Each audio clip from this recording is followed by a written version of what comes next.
Welcome to the Natanya Experience, where we explore transformation, radical self love, and the journey from the ordinary to the extraordinary. I'm your host, Natanya Wachtel, and in this episode, we are honored to feature Abdul Tubman, a Broadway producer and fourth great nephew of the legendary Harriet Tubman, joining us in the studio. Abdul's heritage is steeped in history and leadership. As a direct descendant of Harriet Tubman, the renowned abolitionist and freedom fighter, Abdul carries a legacy of courage and resilience.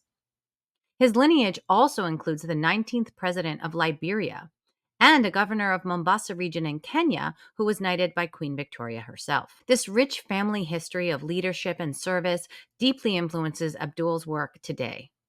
Abdul has carved out his own path, both as a Broadway producer and director of operations for a nonprofit in Stamford, Connecticut. He started his journey in theater with a production of Look What a Wonder, a musical that reimagines the story of Denmark Vesey and the Emmanuel African Methodist Episcopal Church. This production has garnered significant attention, even reaching the White House. Abdul's work in theater and film, including his indie short film Expiration Date, has been widely recognized and showcases his talent for storytelling and community engagement. In addition to his contributions to the arts, Abdul is deeply committed to community service. Through his nonprofit work, he supports underprivileged Black communities with programs focused on youth education, professional development, and parental support. His initiatives, such as providing laptops, AI education, as well as support groups for Black fathers and mothers, highlight his dedication to uplifting and empowering others. His initiatives, such as providing laptops and AI education and support groups for Black mothers and fathers, highlight his dedication to uplifting and empowering others. Join us as we delve into Abdul's inspiring journey, his commitment to honoring his family's legacy, and his efforts to make a positive impact through both the arts and community service. This conversation promises to be a profound exploration of heritage, creativity, and social responsibility. Hi there. Hi. Today, I'm speaking with an incredible guest that, by luck of the draw, we just grabbed him at a free moment. Broadway producer Abdul Tubman, and he's going to talk about some of his projects that he's working on and a little bit about himself. So, welcome, Abdul. Thank you. Thank you. Hi. Happy to be here. So I'm Abdul Tubman. A little bit about me. I am the fourth great nephew of Harriet Tubman. She, as we know, is the abolitionist runaway slave and freedom fighter. And my great grandfather was the 19th president of Liberia. So we're the first family, one of the first families of Liberia, where I was born. And my mom, on my mother's side of the family, my great grandfather was a governor of the region of Mombasa in Kenya, and was knighted by Queen Victoria before he passed. Well, that's a bit of a pedigree, so we might want to pause for 10 seconds to just really let that sink in. Um, and so you come from a bit of history and essentially scaffolding of many holding up many countries, defining and shaping cultures and countries, which is kind of big to have on your shoulders, I'd say. And you've risen to the occasion, though, and you've been doing some incredible work. Can you talk a little bit about some of your early sort of intentions and how you got into the role that you have now? Sure. So I produce theater, but I'm also the director of operations for a nonprofit in Stamford, Connecticut called Corners Community. And over the years, it was more of me running away from these legacies that have been imbued onto me. And then over time, it really just sunk in that I really needed to act and really do more with these legacies that, that are within me that I carry. I'm a person who always says that these legacies are not mine; they're mine to carry, and so I try to add value to them and carry them with me, and then eventually I will pass them on to my daughter. But for now, meeting Walter and producing Look What a Wonder was my first foray into the theater world. And from that show, I met a few wonderful people, which spurned a an interesting career on the producing side for theater and film. and I produced a short indie film called Expiration Date with a friend of mine, Jaime Zavallos. And he came with me with this story, and he said, "Hey, I've got an idea. Let's just shoot it." So we shot it one day, and it ended up making it into the Chelsea Film Festival. So, uh, Amazing. yeah, I've had a string of just good luck and good people.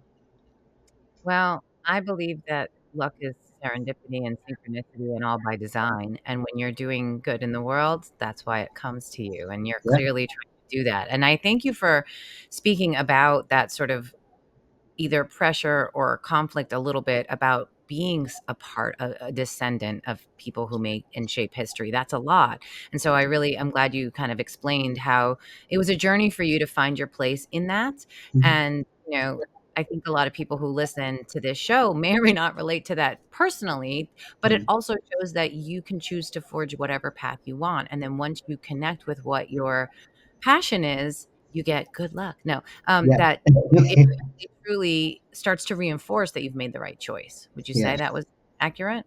No, 100%. Sometimes it's just how the universe just aligns, and sometimes it's just a matter of, you set up, you put in the work, you put in the time, and then eventually it just comes back to you. And, some people say it's kismet, some say it's karma, but, the universe works in mysterious ways, and, sometimes in a way God provides, or, whatever your belief is.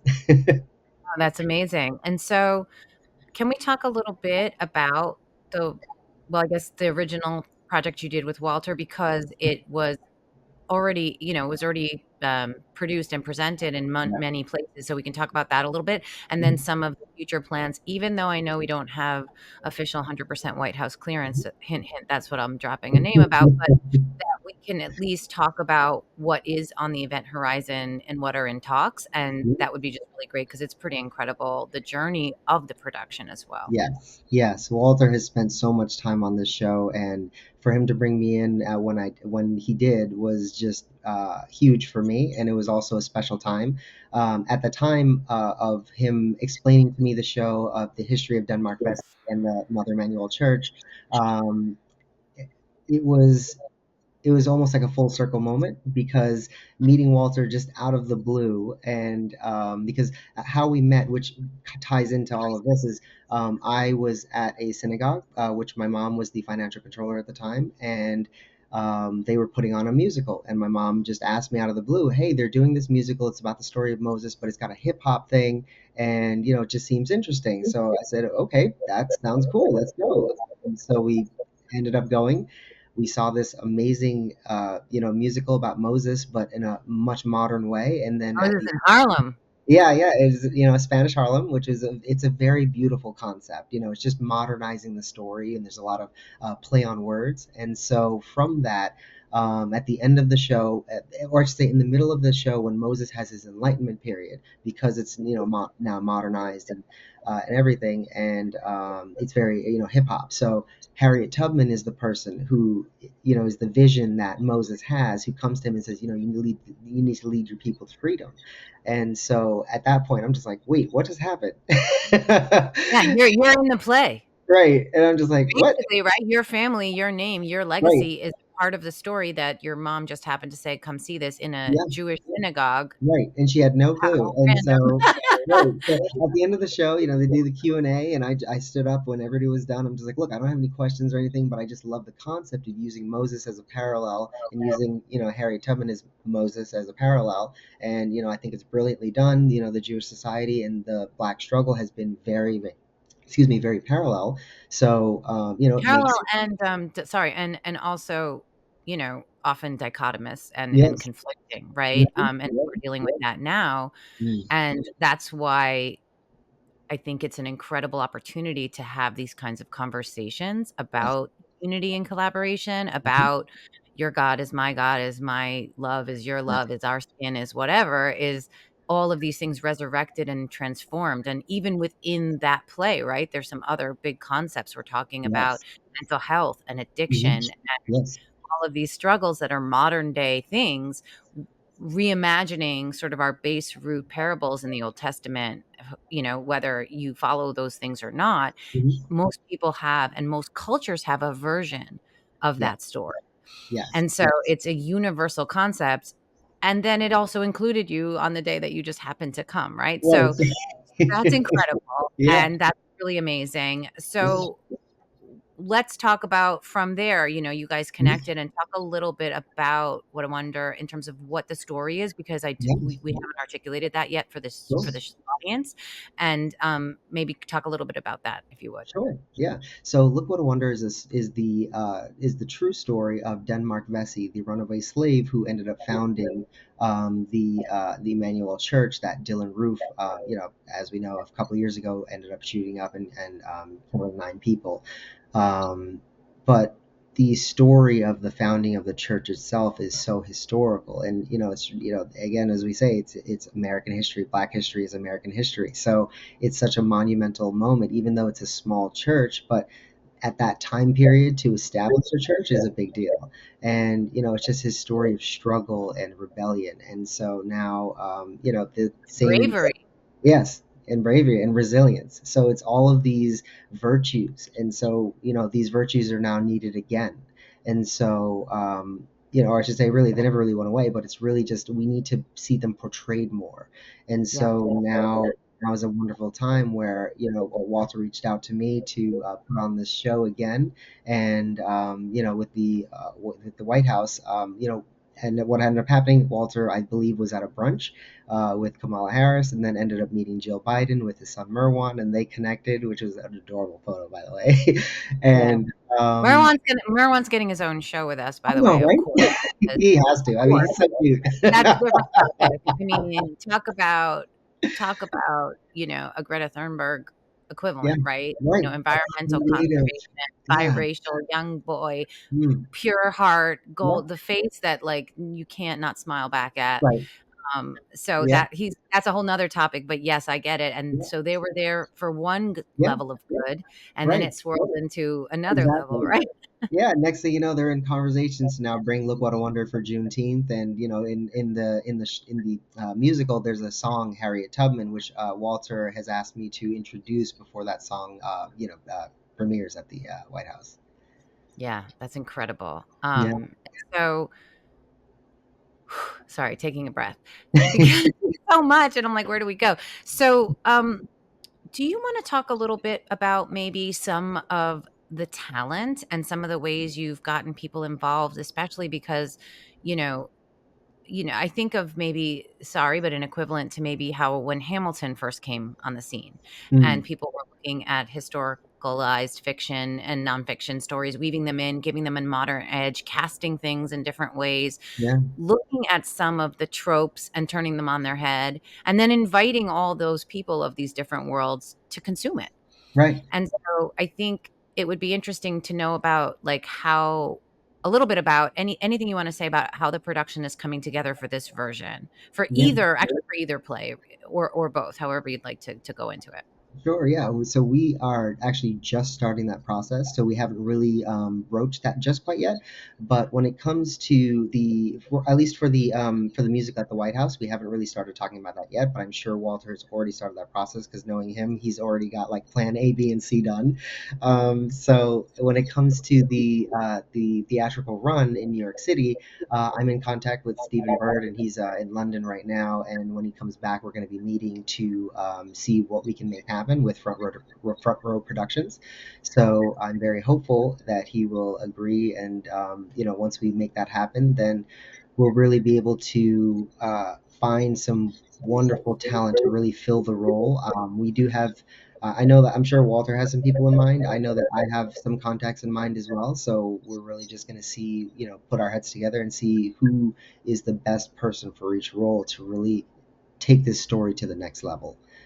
Because it's such a beautiful story. It's such a tragic story, but at the same time, it's a story that it transcends time because Yeah, struggle is and it's needed, and to yeah, now it's really needed with it's everything so going on in needed. the world. It's an Yeah, allegory for so much. yeah, Um, Front Row Productions, for those people who don't know, I think it's worth just giving a mention mm, to some of the magnitude and of what their run of show catalog looks like, because I know I was looking at it and I was like, oh my word, it is the real deal. Do you yeah. know off the top of your head, or or we can pull it up on their site, but what some of the shows are that they've done, because I'm pretty sure most people have heard of several of them. Right. Yeah, I know. I don't know them all, but I know that the one that always comes to mind is Cat on a Hot Tin Roof.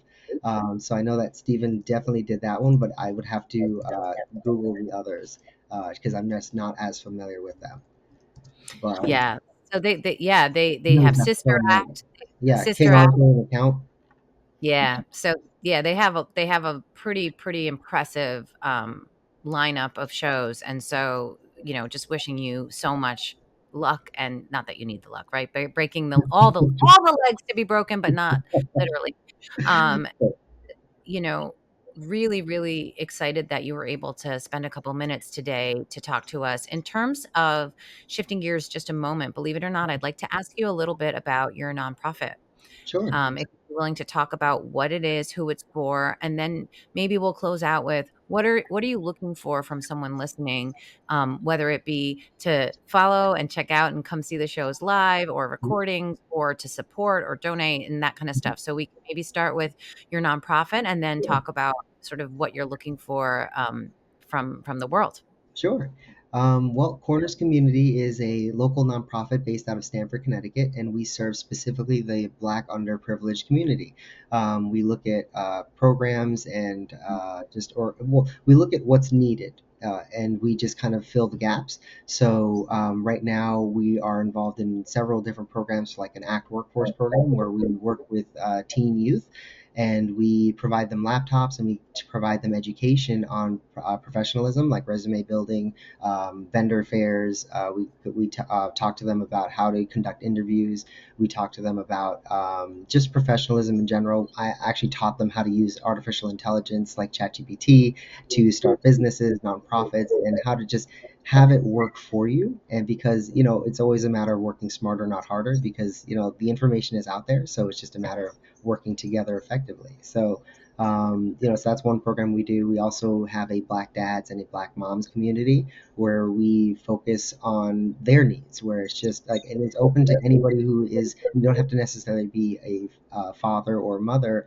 You could just be a parental figure or an uncle, somebody involved with children, or maybe you're an expecting parent. So, we have one father who is an expecting father in a couple of months. So he comes and he just learns from us. It's just like little things, experiences that we've all been through, and then we just share. We talk about either our needs, our faults, something that we're trying to do, and we just come together to either work together to help each other, or if somebody has a business idea, we try to maybe help out and fill in some gaps and just say, hey, I've got a resource, you've got a resource, let's share some stuff. We also have So a gardening club, and we're working on a pilot program right now, helping a local chef, and basically we got a grant to help him basically just revamp his marketing program and essentially just put him a little bit more on the map. He's in a great location, just needs a little help, so we're just giving him a boost. so before we talk about what you're looking for, I just want to crudely say, because it's a lot, that you're affecting whole communities, whole people, bringing them all up, from starting with the youth, giving them practical advice, business acumen, financial literacy, strength, AI, tech help, the ability to move through this world. That is incredible. Thank you. You're doing it for underserved folks. Incredible. Thank you. You're helping have people at a time when parents more than ever are struggling. From COVID, it exacerbated it across the globe, across kinds of parenting, whether you're same sex or, Right.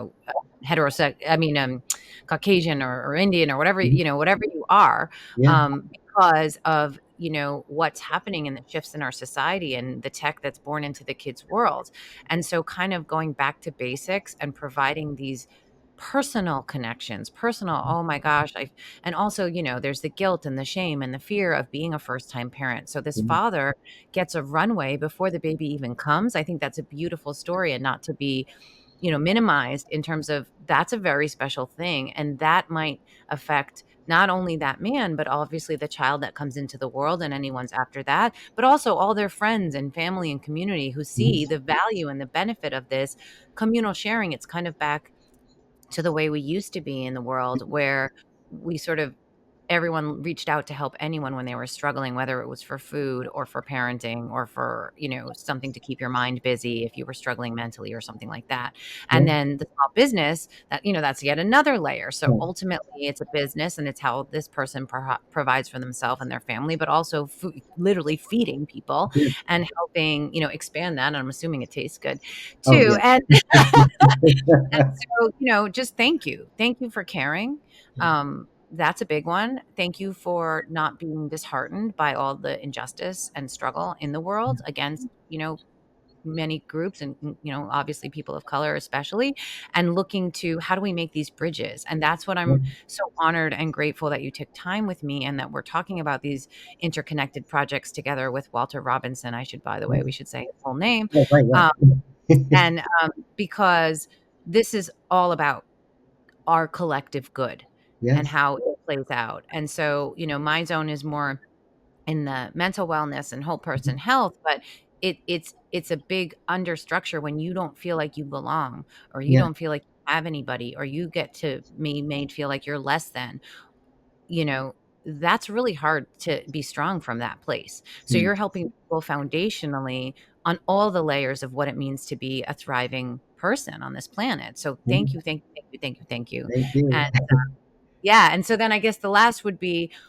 what's your pitch in terms of what would you love to see? What are you looking for? Because we do kind of run in similar circles, but also different Yeah. circles. And so I think it's important to be clear about what you need. Maybe Yeah. it's volunteers, maybe it's financial support, maybe it's a combination, and or maybe it's just people to pay attention and hear the message. Yeah.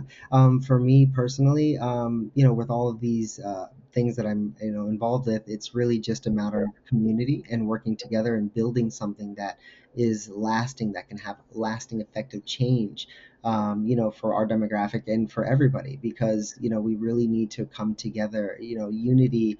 And like you said, going back to the old way of doing things where it's real, true community. And it's funny that you said that because I'm actually in the process of writing my first book.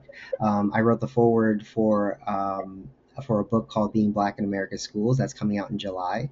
And it's I believe the link is already on Amazon, but it's by Brian Rashad Fuller.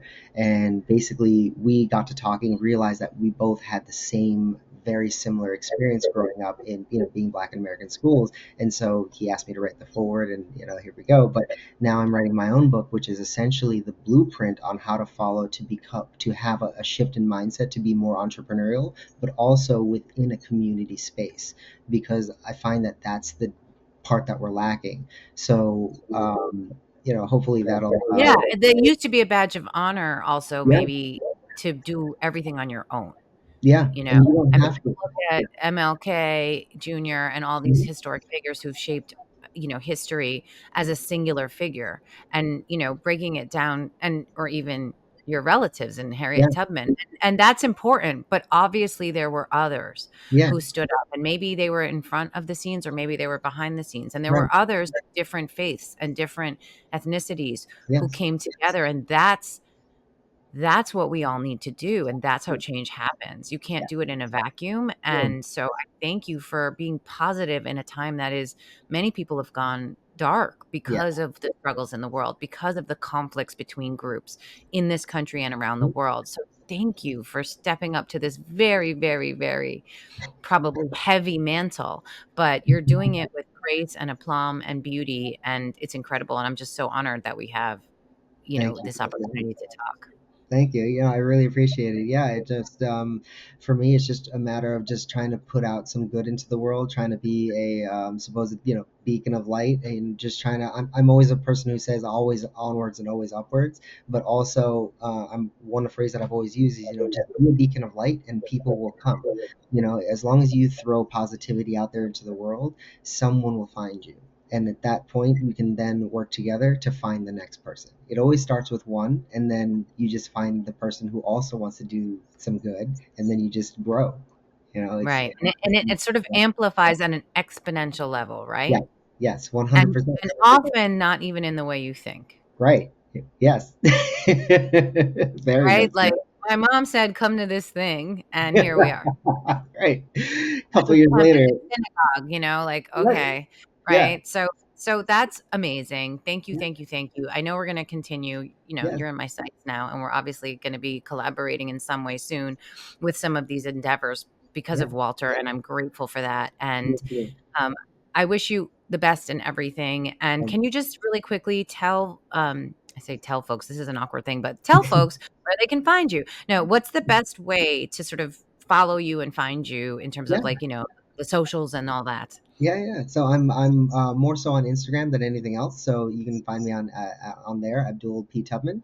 And then I'm generally accessible for the moment. So it's just a matter of you can reach out to me, and if you have an idea you want to collaborate, or just throw some good out into the world, please let me know. Amazing. Well, thank you so much, Abdul. This was honestly, an honor, and Thank you I so much. hope we did what you're doing justice by even trying to encapsulate it in this short few moments. But Yeah. thank you, and wishing you all the best, and can't wait to talk again soon. Likewise. Thank you so much. I appreciate your time, and have a wonderful, wonderful day. Thank you. At the Natanya Experience, we believe we can all rise above challenges, heal, and shine together. And so we give big thanks to our amazing partners who share our vision of universal health and happiness.